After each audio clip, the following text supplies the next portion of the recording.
Good afternoon. Good afternoon. My name is Marcos Lucio Popovich, and I have the great pleasure of serving as the Director of Grant Making at the Nellie Mae Education Foundation. On behalf of the foundation, I am so excited to welcome you here to the closing session. This has been a tremendous few days. Lots of learning, lots of collaboration, and I'd just like to extend our heartfelt thanks to the FullScale team for making all of this possible. We're so grateful for this. I come to this work as a son of a migrant farm worker. My grandmother had a second grade education. My mother dropped out of high school so that she could support the family. Growing up, I was never the best student because I felt like schools weren't made for me. Teachers never celebrated my culture. History classes never mentioned the contributions of Mexican Americans. I learned more about Mexican American history from my grandmother's photo albums and the stories that she shared than from reading textbooks in school.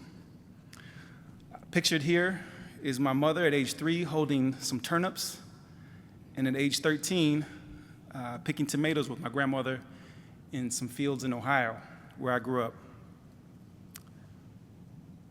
My educational experience changed when I got to college, because in college I was able to major in ethnic studies, where the courses highlighted Latinos and everything we've contributed to this country, which was so much more engaging as a student.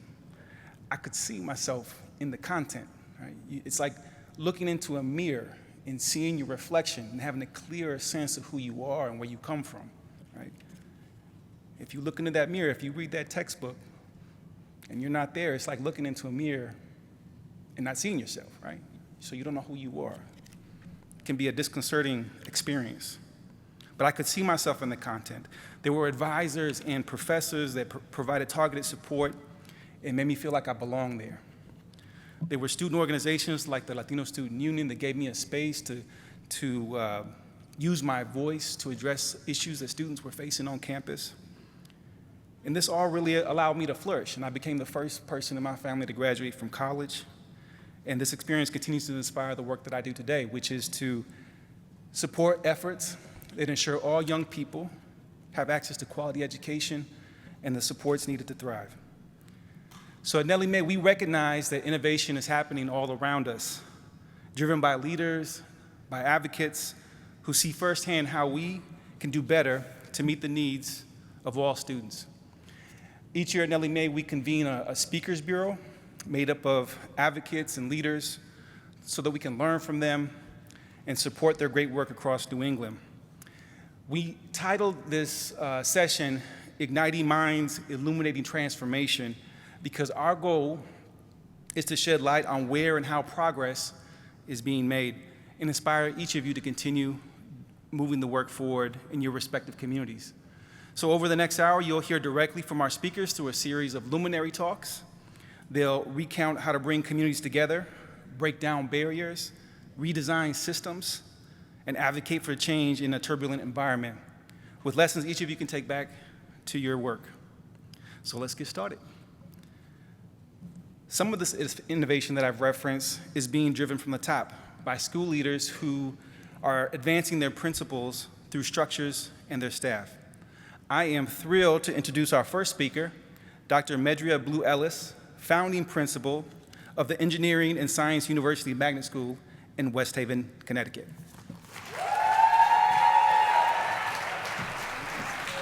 Thank you.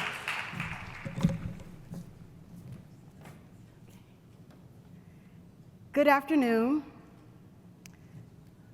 Zora Hurston wrote, "There are years that ask questions and years that answer, and I invite you to time travel with me to the years that have asked and answered questions about the types of learning experiences that students should have and how schools might help them to make the world a better place.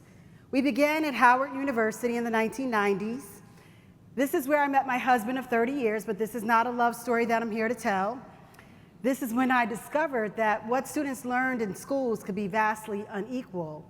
You see, my husband graduated from Brooklyn Tech, one of New York City's elite public schools, and I graduated from one of Connecticut's lowest performing high schools. And Connecticut is a state that has one of the largest achievement gaps.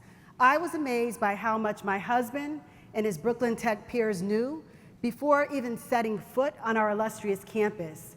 These college years left me with many questions about educational opportunity. Next, in 1995, I become a new teacher. There I am with my first class, implementing Bank Street College's Voyage of the Mimi curriculum. My students were transported to the Yucatan Peninsula. They became scientists and archaeologists and researchers studying ancient Mayan civilization. It was awesome project-based learning, an answer to student engagement. Next, we skip to 2011, when I became the founding principal of a STEM-themed school that could one day be like Brooklyn Tech. I needed an elective teacher for my first coming ninth graders. Enter Magalis Martinez. Magalis was a creative on a brief hiatus from LA's film industry, and she also had a passion for sparking students' interest in digital media, arts, and technology.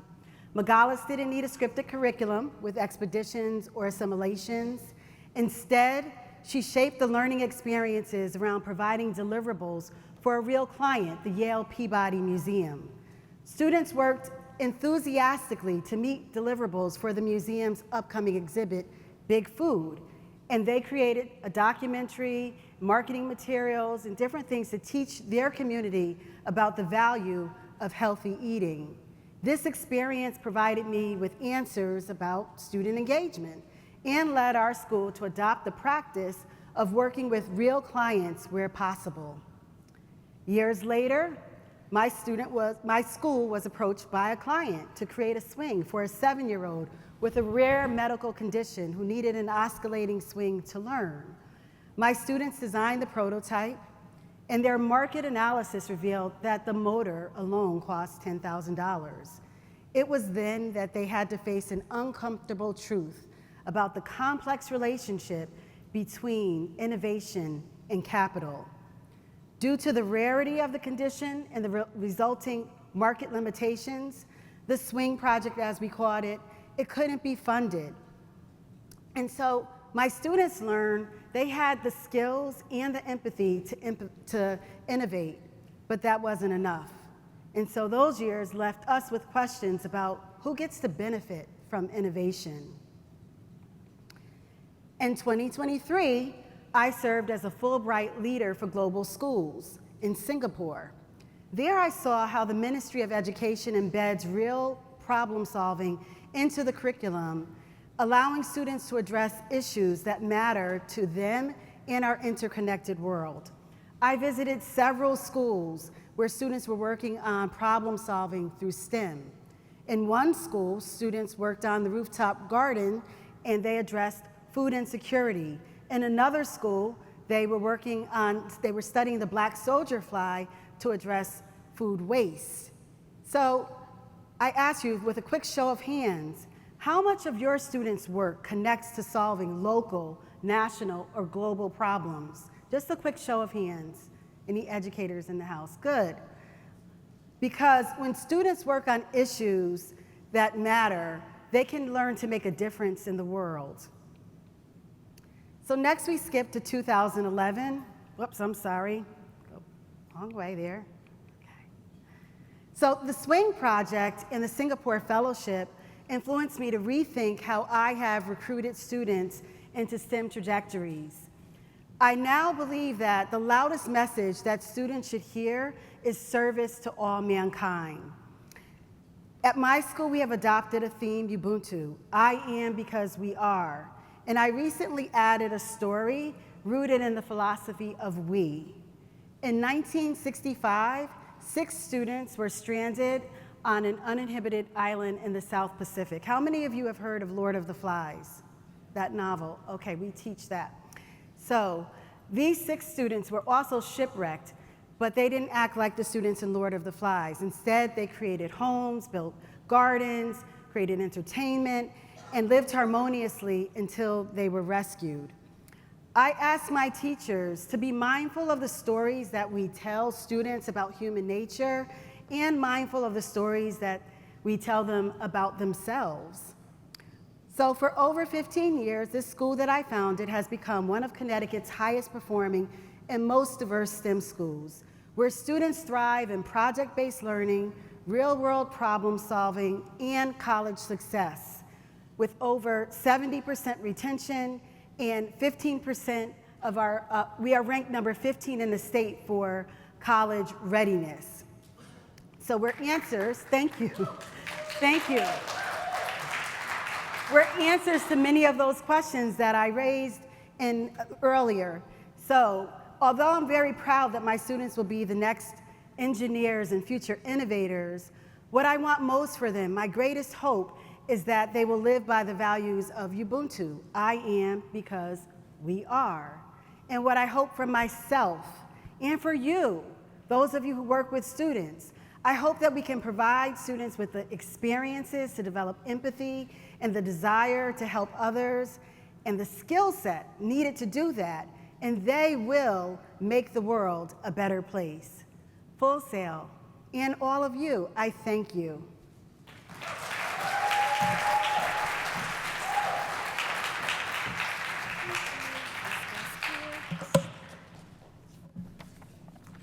Thank you so much, Madria. Thank you for empowering students to solve the problems they see in this world through STEM. We really appreciate it.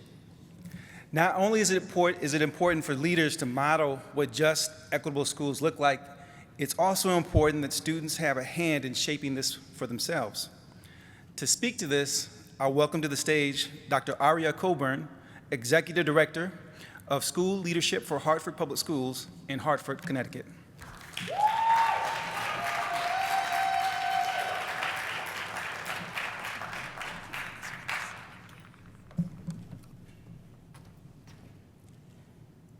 Good afternoon. I want to start by sharing my leadership story, the one that talks about me elevating student voice and leading with clarity, or so I thought.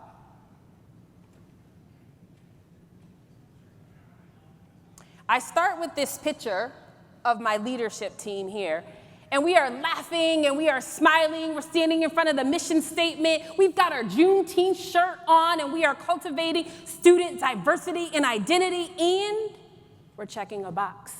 You see, I started on this journey with the goal of disrupting systemic structures that negatively impacted Black and brown students.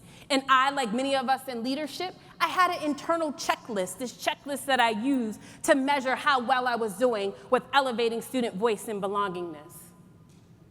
I was keeping track of the goals, keeping track of the work, keeping track of the optics, and calling it impact. You see, I had structures in place that I was very proud of. I had an instructional checklist that I used when I walked through class. I wasn't just focused on the standard. I also was focusing on student voice and learning. I also had student voice groups, student government, student council, monthly student meetings, and I was excited about that. I also had a calendar full of cultural events that elevated not just Black History Month, but every event. I was making sure my students were seen.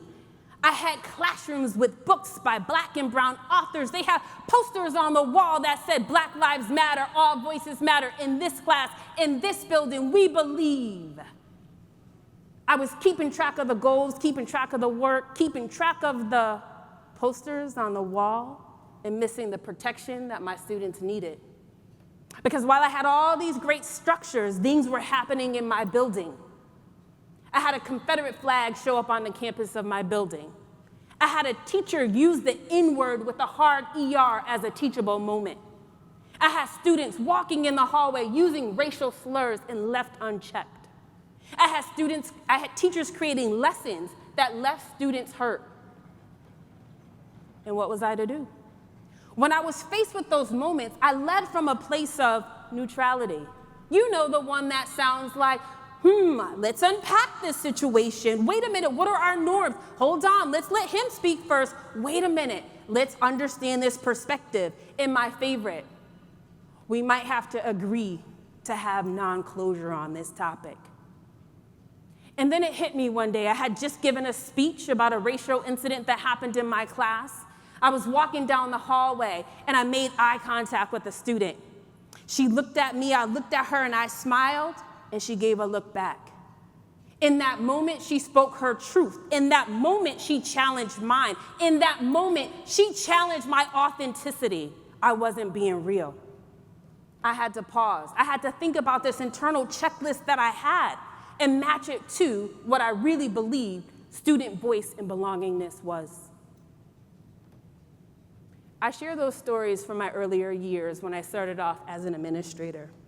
I had great structures in place, but things continued to happen because I had this checklist that I was using to measure student voice and student belongingness. But one of the things that I forgot to do was think about these 3 authentic steps. Number 1, how do we authenticate student voice?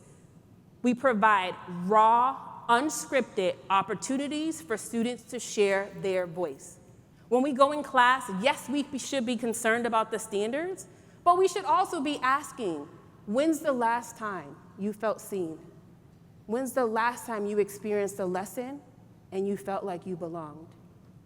Number 2, making sure that every stakeholder that interacts with our students, they understand the norms and the expectations.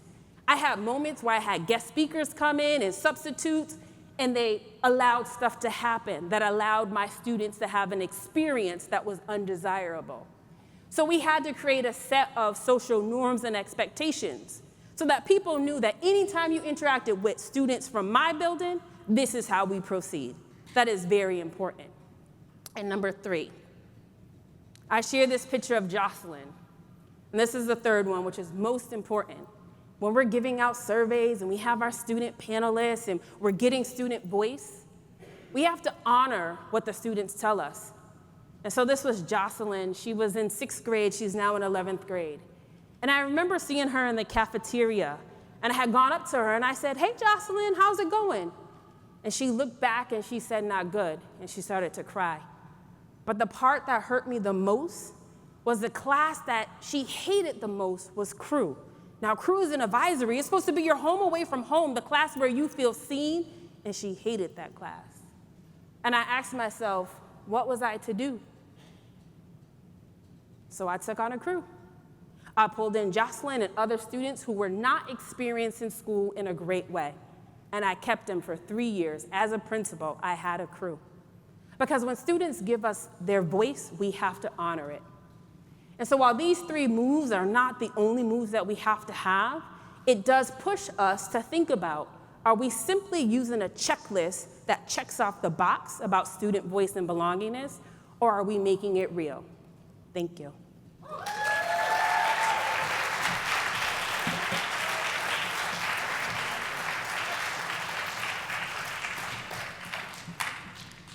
Thank you so much, Aria. Thank you for highlighting the importance of students feeling a sense of belonging.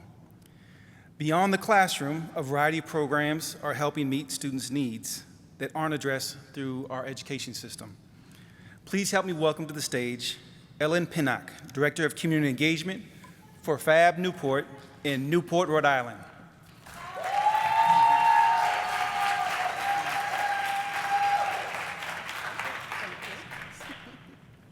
Good afternoon. How y'all feeling? All right. So yes, I'm the Director of Community Engagement for FAB Newport in Newport, Rhode Island, but I'm also a storyteller.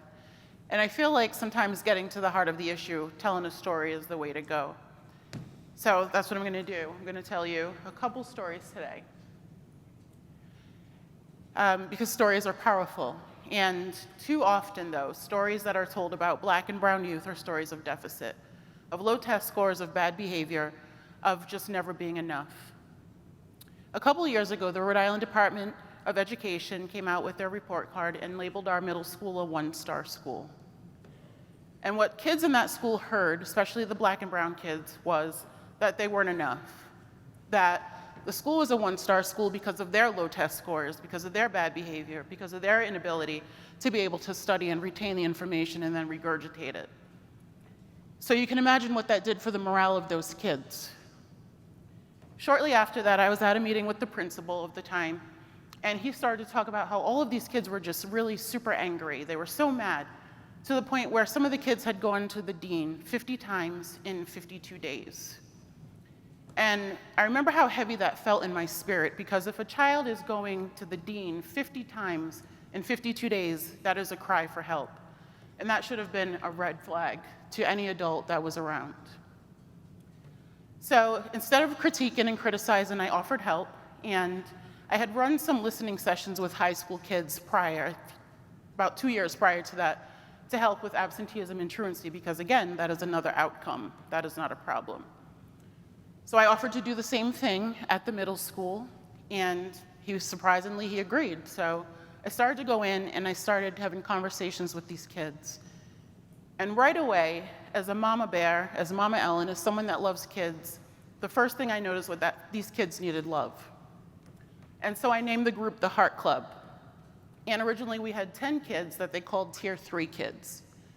And Tier 3 kids are the kids who have the most significant behaviors. But for me, those were the kids that had the most significant need for love and for care and for affection. Started with 10 kids, and we rapidly grew to 68 kids, because kids are the best recruiters, and they started to tell their friends about Heart Club. In Heart Club, we ate snacks, they loved Takis, lots of joking, lots of games, lots of conversations, always about what was on the top of their heart or mind, never about behavior or test scores. And we gained trust. So we got to 68 kids, and within a year's time, an amazing thing started to happen. We started to see kids come to school more often. Now, we ran Heart Club on Mondays and Tuesdays, and surprisingly, those were the days that attendance increased. So our Heart Club kids, some who had been significantly truant, one had missed 117 days the year before, missed 7 days when he was part of the Heart Club. Other kids started to increase in their belonging and engagement scores. So this chart right here tells you, this is the survey work survey.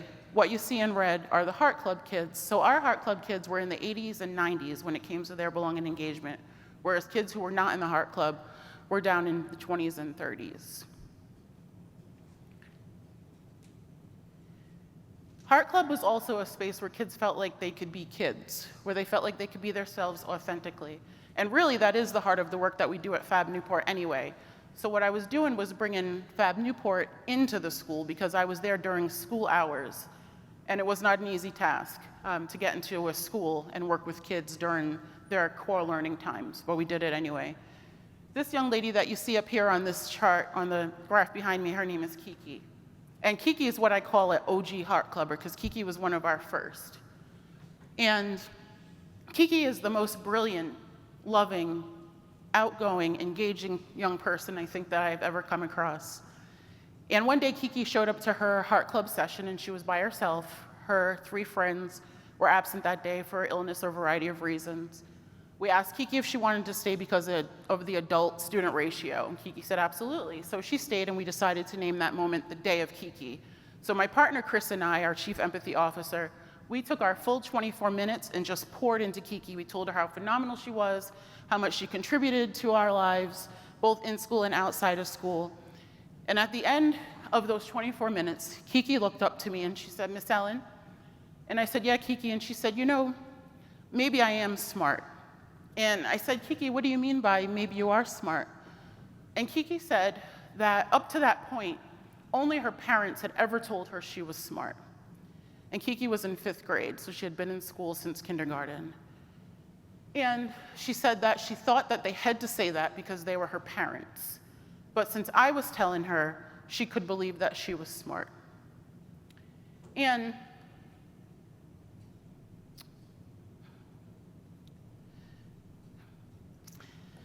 Kiki is one of the most brilliant children I've ever come across in my life.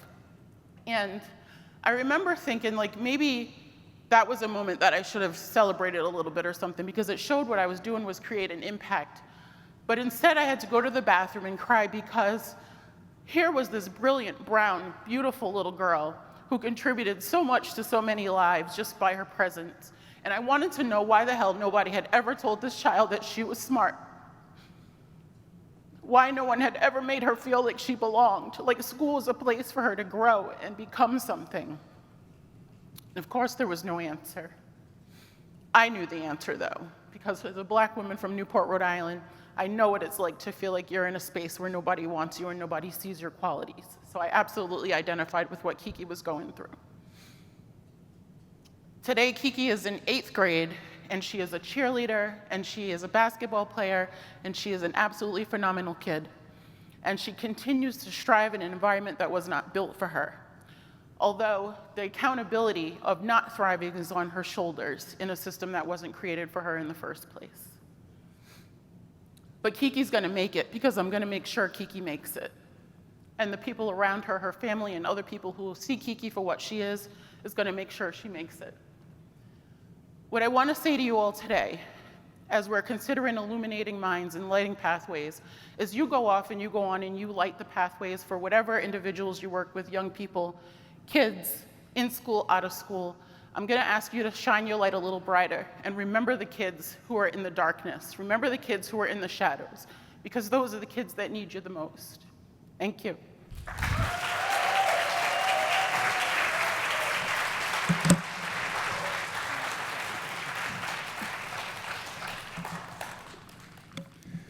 Thank you so much, Ellen. Thank you for making space for students to be seen, heard, and supported.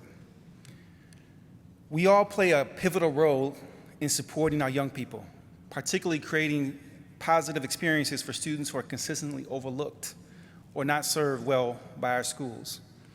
To share more about how we can create spaces where students can be their authentic selves, I'd like to introduce a proud Brooklyn native, T. Freeman, CEO of Takeover Academy, based in Worcester, Massachusetts.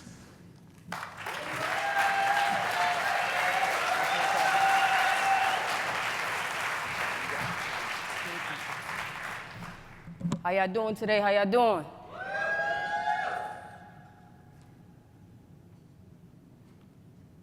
Thank you.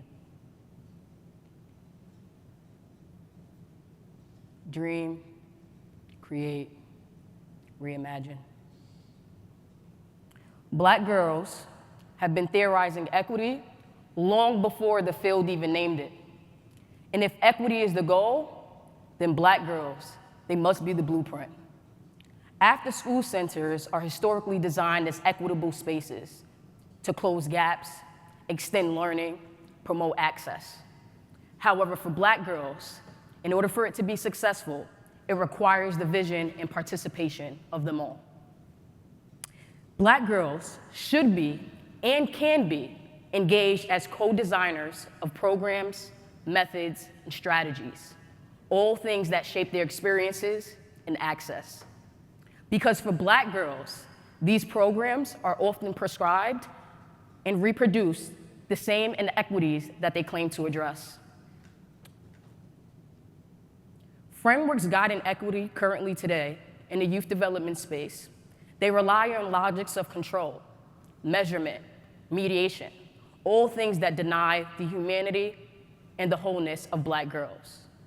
You see, it's these type of approaches and practices that read them through a deficit lens rather than the lens of possibility. Even the well-intended programs can cause harm. And as you're looking at me, you're like, how can that be? Well, sometimes as after-school leaders, we look for discipline before dignity. We portion and we, sorry guys, let me gather myself here. Even in the well-intended programs, as after-school leaders, we ask for productivity before belonging. Sometimes we have discipline practices before dignity practices. And sometimes we prioritize outcomes before joy. All while ignoring the parts that don't serve the agenda, the parts that make up black girls for who they are, the dreaming, the softness, the laughter, the stillness, and the quiet and bold brilliance. But when we begin from the experiences, from the visions, and from the ways of knowing of black girls, a different version of equity then emerges. One that censors their truth and recognizes their full humanity. When we center their ways of knowing and their ways of care, we begin to understand that equity is built in so many forms of action. It's built in movement, yes, but also in great pause. Built in protest, but also in rest. It's in the quiet and the loud dreaming that refuses erasure. This too is a blueprint. Because Black girls do not solely exist to push movements forward. Black girls existing is just enough. They, I, we breathe, we live, we create beyond the margins, we shape-shift through different times and spaces, or moving across planes that are not always visible to our eye. We exist beyond what systems can currently quantify. So equity for Black girls, it requires that after-school programs and leaders make up spaces for these processes and methods of Black girls to exist, for their being, for their care, for their dreaming, to be valued as knowledge, theory, and pedagogy. What would it look like then for equity partners to build a coalition with Black girls to understand exactly what equity means to them? What new worlds would emerge if Black girls led the blueprints of our programs, our pedagogy, and our practices and our dreams? Most times, as after-school leaders, programs, we offer curriculum, and Black girls are saying, it's not just what you teach, it's in the context of when you teach it. We offer them inspiration, and though Black girls feel inspired, Black girls are also asking for the tools to navigate complex systems, and the tools to recognize their own power. And when we offer them affirmations, they say, I feel affirmed, but can you also protect me? They want to be celebrated for all that they are, but as equally as they want to be celebrated, they also want to be equipped. So then now, in 2025, FullScale, what does equity look like for Black girls? Well, Black girls have told me this personally. In my 6-year journeying with them through my PhD program, they have said, equity is when belonging and safety are both friends. They're locked in. They're not just extra add-ons. They're at the very foundation of everything that we build in an after-school program. Equity is not just a response to funders. It's a response to history, a response to harm, a response to survival, and more importantly, this is the guide for liberation for Black girls. Belonging and safety are not just add-ons. They're at the very foundation of everything that we build. And equity then for Black girls needs to be a generative space where Black girls are honored, where their cultural alignment is not just an afterthought, but a core practice. Equity for Black girls. It must be embodied, emotional, political, shout out to Audre Lorde, and spatial. It has to be felt in every single room that Black girls walk through and enter. It has to be felt in the crescent of the walls that surround them and embedded in the relationships that hold them. Black girls in Worcester, Black girls in Brooklyn, Black girls all over the globe deserve spaces that uplift their humanity. They deserve spaces where they can just be, free without performance, spaces where they can create, spaces where they can design, spaces where they can reimagine, spaces of care, comfort, play, and rest. Black girls, just like me, deserve spaces that illuminate their minds and dreams. Because when Black girls lead, the future unfolds. You all have made this Black girl's dream come true. From Brooklyn, New York, all the way to New Orleans. Thank you guys so much.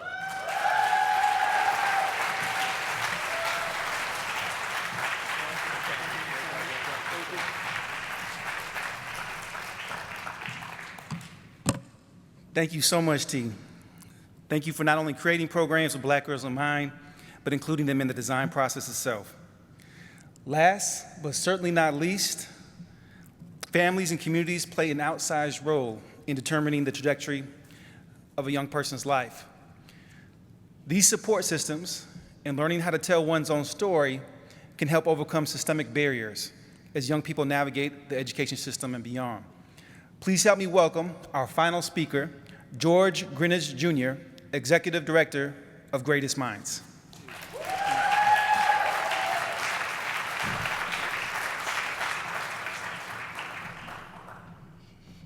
Hi, everyone.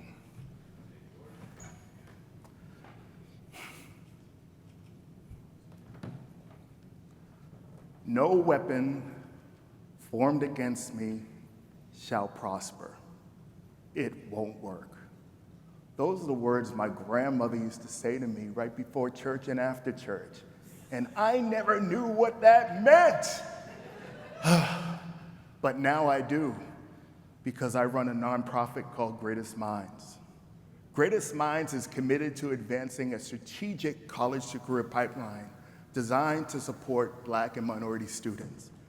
My discussion will focus on generational storytelling as a means to inspire, change, and highlight the educational journeys of people.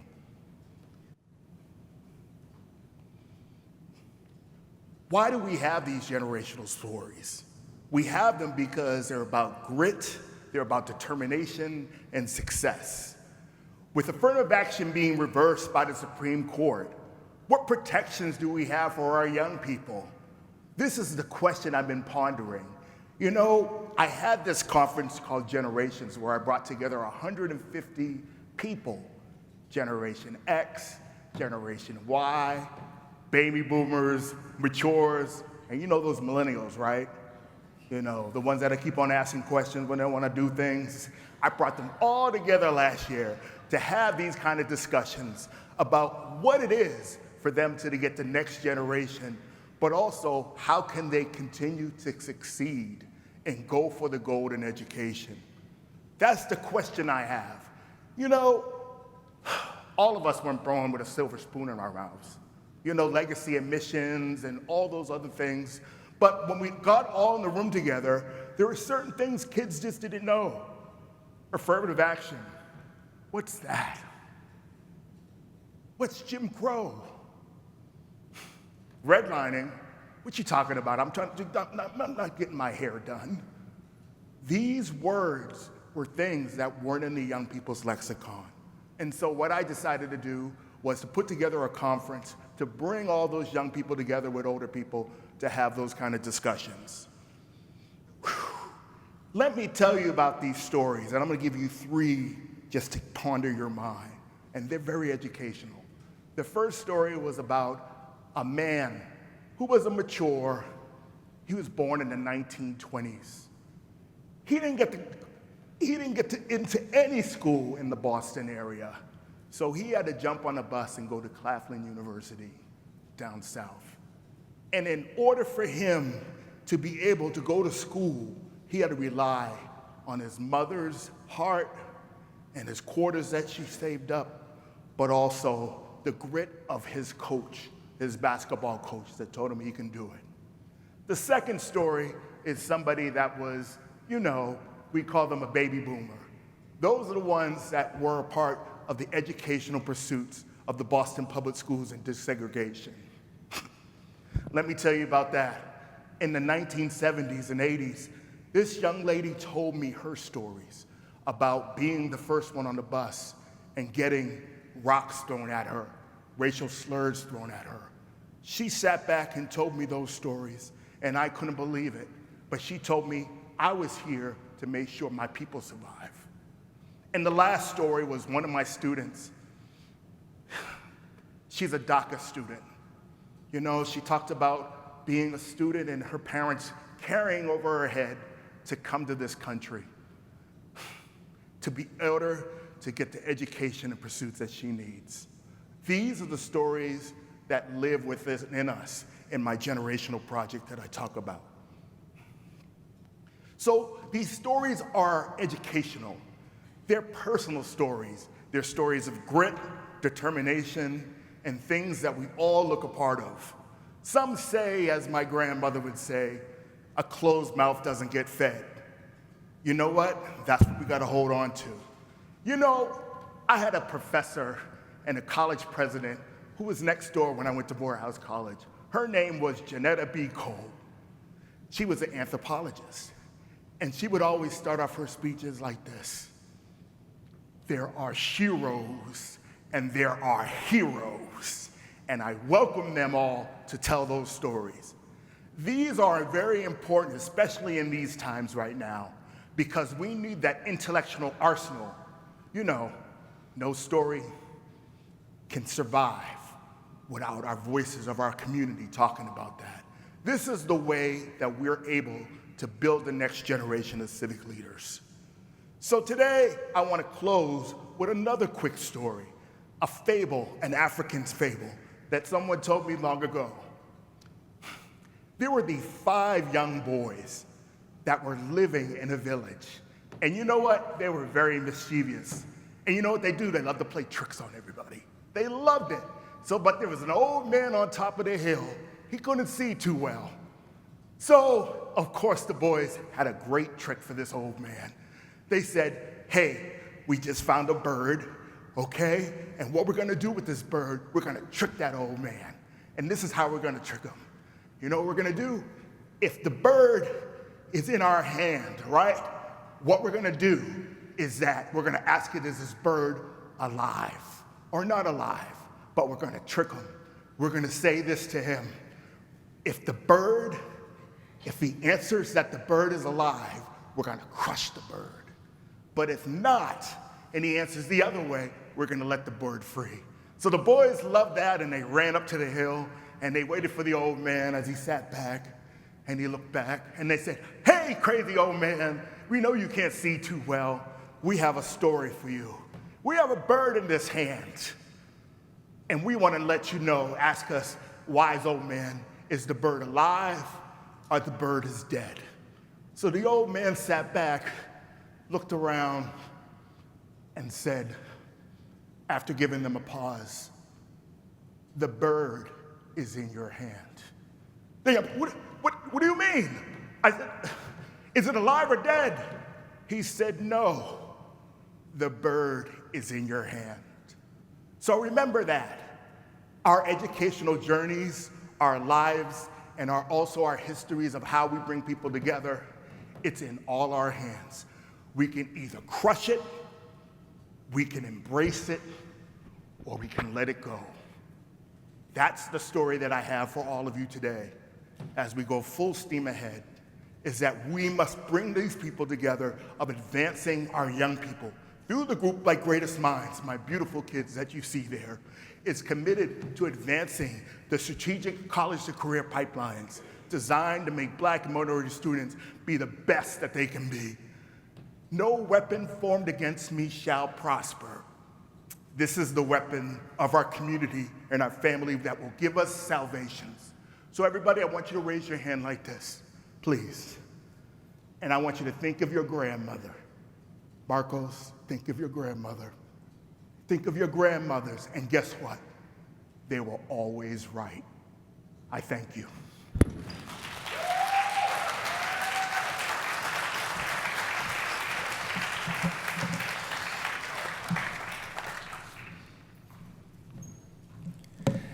Thank you so much, George, for highlighting the power of telling your own story.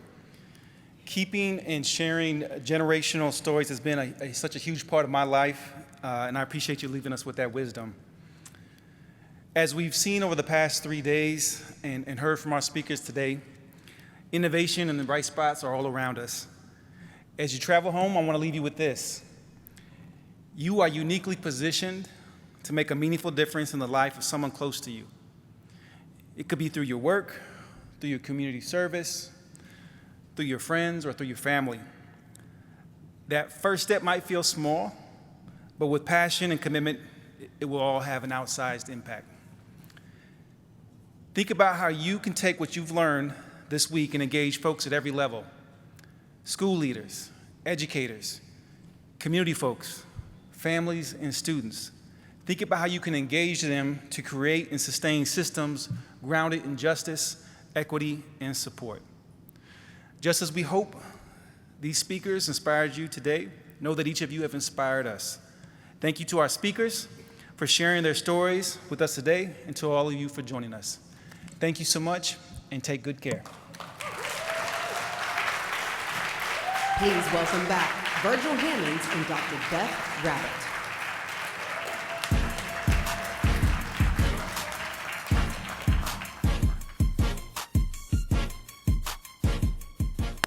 Can we give our friends another round of applause, please, for bringing it?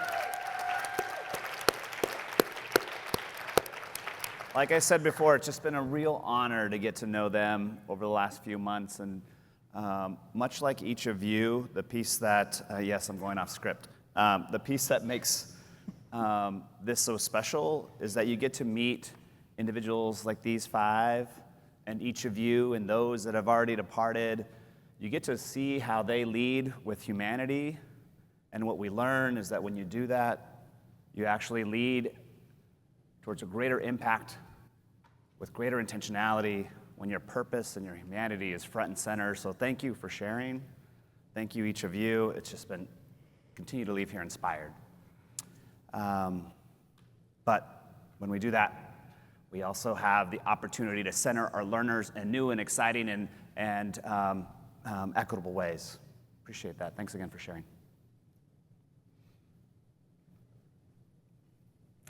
It's. Oh, Beth? Did you do this to me? No, I did not. But I heard the music, so I'm like kind of in. No? Sorry about that. It's been such an honor to share this space with each of you over the past few days. We'd love to continue the conversation, invite you to make a commitment as you leave this room. What's one thing that you're taking back with you? Think about one learning, that one commitment that you want us to put into practice in the community. Now I'm going after a brief turn and talk, 1 minute, person next to you. Think about it, share it. Sorry.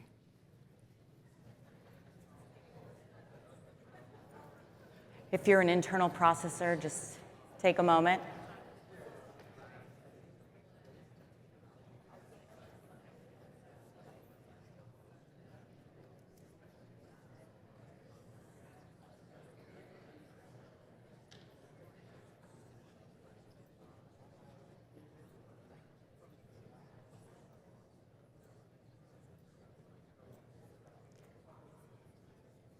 Okay. You all hold a special place for every conference because you are here for the last conversation. We are serious about making this a place that you can shape, so please also feel free to share with us via LinkedIn, an email, or a conversation. We'd love to hear from you.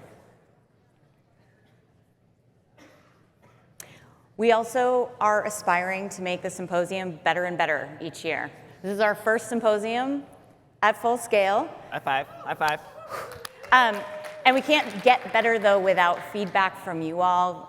So please take your phones out, if you can, and scan the QR code on the screen, and just be sure to share your feedback with us as you leave this space while it's fresh. We've kept this a really simple survey. Shouldn't take very much time. Hey, we're learning. We need your feedback to be able to grow, so please do share that.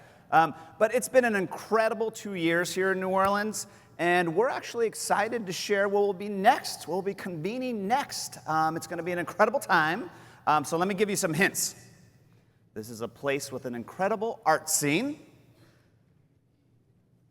There are a lot of those. It's a place with the world's largest children's museum. And it's a home of pre-sliced bread loaves.